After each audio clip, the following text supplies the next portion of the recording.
Un país saqueado por la vieja política era el Ecuador hasta mediados de la primera década del 2000.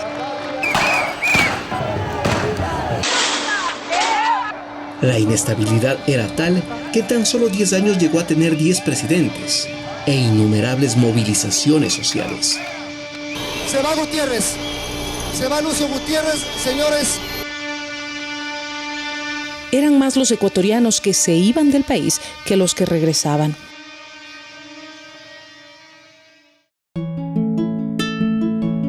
Hasta que llegó un proyecto político progresista y la incertidumbre empezó a transformarse en certezas.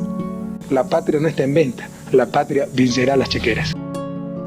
Se trataba de Rafael Correa, un joven economista alejado de la política tradicional que empezó la gran transformación. Una nueva constitución aprobada por una impresionante mayoría en las urnas devolvió el poder al pueblo, que lo tuvo por 10 años seguidos, cuando el proyecto político de Correa ganaba elección tras elección. Esta es la confirmación de esa revolución ciudadana que ofrecimos al pueblo ecuatoriano en el 2006 y que este mismo pueblo nos ordenó en las urnas aquel histórico 26 de noviembre del mismo año.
Que cumplirán fielmente las funciones otorgadas por la Constitución de la República del Ecuador y la ley en su calidad de vocales principales del Consejo de la Judicatura.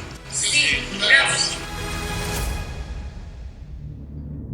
Pero la destrucción llegó tras el triunfo de Lenín Moreno, que ganó la presidencia bajo el paraguas del movimiento político del expresidente Correa, pero no dudó en traicionar a sus electores. Moreno se entregó de lleno a la banca. Yo soy uno más, señor presidente, de tantos que no votamos por usted y ahora estamos gustosos de respaldar, de apreciar, de felicitar la gestión que usted está haciendo, señor presidente. Sabes, Antonio, y en ese orden de ideas, yo les estoy también agradecidos por no haber votado por mí. A los que les estoy agarrando un poco de odio, más bien a los que votaron. La gestión de Moreno se centró en destruir la institucionalidad del Ecuador. A 5 meses de haberse posesionado, convocó a una consulta popular que cambió la conformación del Consejo de Participación, nombrando a dedo a las nuevas autoridades. Les consultamos sobre el cese inmediato de los actuales miembros del Consejo de Participación Ciudadana y proponemos que los nuevos integrantes sean elegidos a través de votación universal. Los miembros del nuevo Consejo Transitorio, muy cercanos a Moreno, llegaron gracias a una cuestionada consulta popular que se realizó sin dictamen de la Corte Constitucional, tal como hasta hoy lo exige la ley. Fue y es por la reestructuración institucional del Estado. El presidente del Consejo Transitorio aseguraba estar por encima de la Constitución y llegó a tener un poder ilimitado. En el caso de que hubiera algún conflicto entre nuestras decisiones y la Constitución, ha de prevalecer la norma creada por nosotros para cumplir nuestras tareas. Basados en este criterio, todo en el Consejo Transitorio se hizo a conveniencia. En esta sala se evaluó a quienes no tenían la competencia de hacerlo, como a los jueces y juezas de la Corte Constitucional, mientras que a quienes sí debía designar, prefirió ignorarlos. Fue el caso de la Contraloría, donde no se topó a Pablo Celi. pese a que se había arrogado funciones. No me diga la vía ese tipo de tonterías. Doctor, no puede ser.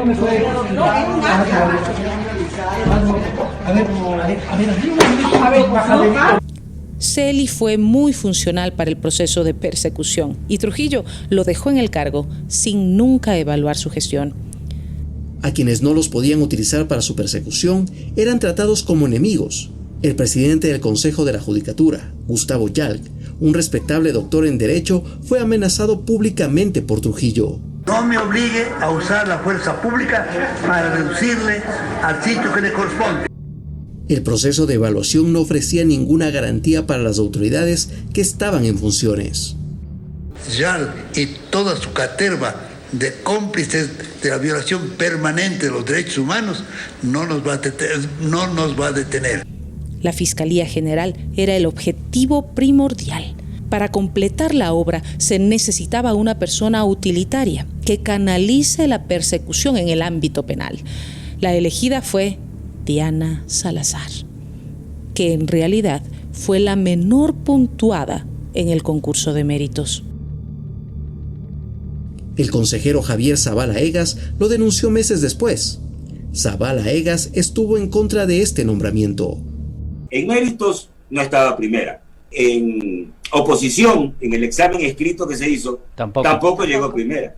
¿Quién y cómo calificaron como calificaron a la fiscal para que llegue primera al concurso? Mi calificación fue 24/30. Por lo tanto, la pregunta es ¿por qué llega primera? Porque se la calificó para que llegue primera. En realidad, las pruebas de quién fue designada fiscal fueron mediocres. Su examen escrito recibió la calificación de 10/20 y su exposición oral solo demostró desconocimiento. Se requiere decisión para tomar algunas decisiones y tener la decisión de tomar las decisiones. La víctima, ¿qué clase? La víctima tiene que versar mismo de la organización. ¿Pero por qué? Nos vamos a decir. Pese a esto, fue designada fiscal general de la Nación. Porque haber sacado 10, eso no significa corrupción, significa honestidad. Moreno aseguró de esta manera los 3 pilares para la persecución, para el lawfare. Pablo Celi, el contralor subrogante, forjaba informes de responsabilidad penal contra todos los correístas. Con estos informes actuaba la Fiscalía de Diana Salazar y los casos llegaban a los jueces puestos por Moreno y Trujillo y los sentenciaban. Tradicionalmente, los fiscales tienen temor y miedo de solicitar prisiones preventivas. Entonces, debe ser aplicada en todos los casos. Llenaron el círculo y empezaron la persecución. Acusaron y sentenciaron por asociación ilícita al ex vicepresidente Jorge Glass, sin una sola prueba, después de que Moreno le retirara de sus funciones porque el vicepresidente denunció el pacto con la vieja partidocracia. Me han quitado las funciones por pedido de Guillermo Lasso, por pedido de los grandes empresarios. Comprendieron con claridad que no iban a contar conmigo para el regreso del viejo país, para el país del tongo, del reparto, de las componendas. Se inventaron el caso Balda, un supuesto secuestro en el exterior de una persona que huyó a Colombia evadiendo la justicia. Y ahí salió la primera orden de prisión contra el expresidente Correa, cuando todo evidentemente fue un montaje, y lo denunció el mismo cooperador eficaz de la Fiscalía. Desde Argentina, en donde actualmente se encuentra refugiado, Raúl Chicaiza, ex agente de la CNAIN, cuenta su verdad sobre el caso Balda.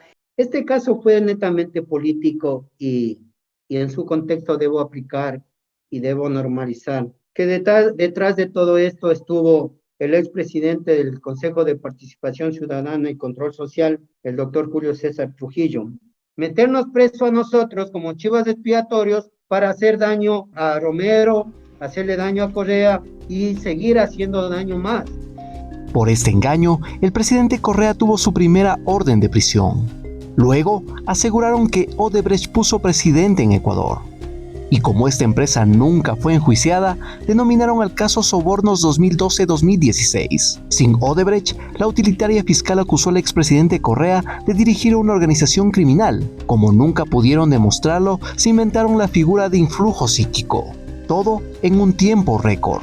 En plena pandemia, se cumplieron a la carrera todas las instancias judiciales, un día antes de terminarse las inscripciones a las elecciones presidenciales. Y de esta manera, se aseguraron que el expresidente Correa no pueda participar como candidato. Sentenciado como instigadores tanto al señor Rafael Correa Delgado como al ciudadano Jorge Glass, que ellos, a través de su influencia, irradiaron para que sus ministros, secretarios de Estado y asesores cometan los delitos. De esta manera, Moreno y Trujillo cristalizaron su propia venganza contra la Revolución Ciudadana y se encargaron de que nadie pueda rever sus decisiones a través de una sentencia de la Corte Constitucional, cuyos miembros fueron designados por ellos mismos. Haré todo lo posible porque este hombre vaya a donde debe estar, en la cárcel. ¿Qué diremos? Que vayan a la cárcel desde el jefe de Estado y de todos los funcionarios que le acompañaron. Por eso fue que para llevar adelante enjuiciamientos penales a funcionarios del expresidente Rafael Correa, cambiaron al 70% de los jueces. Prohibición de salida del país a todos los funcionarios, ministros, secretarios de Estado y viceministros que participaron en régimen del gobierno de Rafael Correa. Un proceso persecutorio único en la historia del país, que contó con el apoyo de la gran prensa, que aplaudía. Los medios de comunicación en general tienen la idea de designarle a usted el hombre más brillante del año que estamos terminando. El gran empeño que usted ha puesto por favorecernos con decisiones históricas. El resultado de la descorreización está presente. Ecuador pasó de ser el segundo país más seguro de América Latina al más peligroso de todos, y donde en plenas elecciones se asesinó a un candidato presidencial para tratar de inculpar a la Revolución Ciudadana, impidiendo su triunfo en la primera vuelta electoral y asesinando a los 7 sicarios durante el balotaje, afectando su votación final. A todo esto se suma la nueva metida de mano en la justicia, con la destitución del legítimo presidente del Consejo de Participación Ciudadana elegido en las urnas, y tomándose además del Consejo de la Judicatura para impedir un independiente concurso de jueces. La fiscal nuevamente fue la funcionaria servil para todo este proceso. Quienes realizaron la persecución de correístas ahora pagan sus propios delitos, y algunos fueron enjuiciados por graves casos de corrupción. El contralor subrogante que forjaba informes contra correístas fue condenado a 13 años de prisión. Por el sí, recibir sobornos a cambio de la eliminación de glosas. Así lo reveló una investigación realizada por los Estados Unidos. El expresidente Moreno es enjuiciado por cohecho y otra serie de delitos contra la administración pública. La fiscalía ya no lo pudo sostener más y lo acusó 5 años después de haber contado con todas las pruebas, la ruta del dinero y hasta la cuenta donde se depositaron los sobornos. El expresidente Guillermo Lasso no pudo terminar su mandato y adelantó las elecciones. Es acusado de corrupción y de mantener conexiones oscuras con la mafia internacional. El expresidente del Consejo Transitorio falleció y ninguna institución por él reformada volvió a ser como antes. Todo en Ecuador fue destruido.